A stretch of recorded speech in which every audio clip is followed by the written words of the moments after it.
Los Angeles Rams quarterback Jared Goff 16 throws a pass to Robert Woods for a touchdown during the second half of an NFL football game against the New York Giants, Sunday, November 5, 2017, in East Rutherford. NJ Bill Castrun Associated Press. Go ahead and mark down December 10th on the calendar. That's when Jared Goff, the number 1 overall pick in last year's draft, and Carson Wentz, who went one spot later, are scheduled to face each other for the first time in the NFL. By the looks of things, it should be quite a quarterback matchup between a pair of guys playing at an elite level.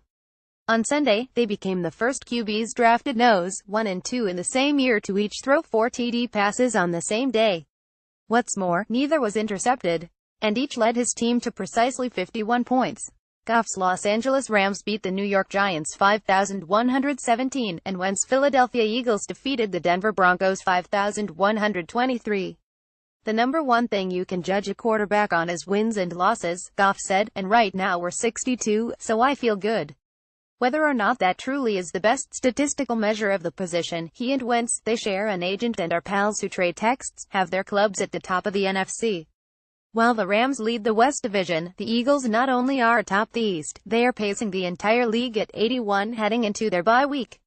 We feel like we have some momentum, said Wentz, who leads the NFL with 23 TD passes and is probably the frontrunner for MVP. He likes to talk about being able to spread the love in his offense to various receivers and runners, and that's what Philadelphia did against Von Miller and a top-ranked Denver defense that was made to look downright ordinary. On one noteworthy play, Wentz ran a zone read option, kept the ball instead of handing it off, then saw that cornerback Aqib Talib was fooled, so tossed a short pass to Alshon Jeffrey that turned into a 32-yard TD. As Eagles coach Doug Peterson said about his quarterback, he improves every single week. 2 highlights stood out for Goff: leading by only 3 points and facing 3rd and 33 in the second quarter. He threw a receiver screen to Robert Woods that turned into a 52-yard score. Less than 2.5 minutes later, there was a 67-yard TD pass to Sammy Watkins. Jared was the one running the show today, Rams rookie coach Sean McVay said, and he showed great command and great poise in a road atmosphere. Given what we've seen this season, the Week 14 matchup between Goff and Wentz in LA could be just the start of a long rivalry. In case you missed it, here are the other top topics after the NFL season's 9th Sunday. Call Kaepernick. At the other end of the NFL's QB spectrum are teams such as the Houston Texans, whose season is going down the drain if they need to stick with Tom Savage as the starter in place of injured rookie Deshaun Watson. Savage completed only 43% of his passes in a 2014 loss to the downtrodden Indianapolis Colts. Didn't appear to be game-ready on a final goal-to-go series and fumbled the ball on his last play. The Texans are just one of a handful of clubs that should, but most likely won't, try to sign Colin Kaepernick, who has started a Super Bowl but is currently unemployed. Kaepernick has filed a grievance against the NFL, saying owners colluded to keep him out of the league because he initiated the practice of kneeling during the pregame national anthem to protest racial inequality and police brutality. The Broncos, similarly, are going nowhere with Brock Osweiler or Trevor Seaman.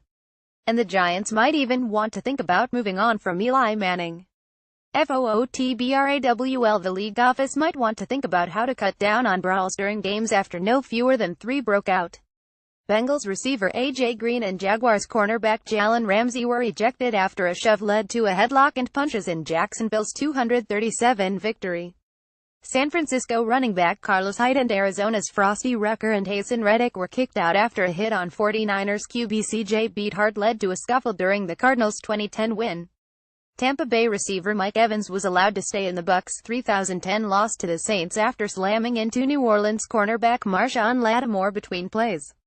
Play of the day: Tyreek Hill was in all of his open field glory at the end of the first half of Kansas City's 2,817 loss at Dallas. _____. Follow Howard Fendrick on Twitter at http://twitter.com Howard Fendrick ____. For more NFL coverage, http www.pro32.app.org and http www.twitter.com _NFL. Copyright 2017 The Associated Press.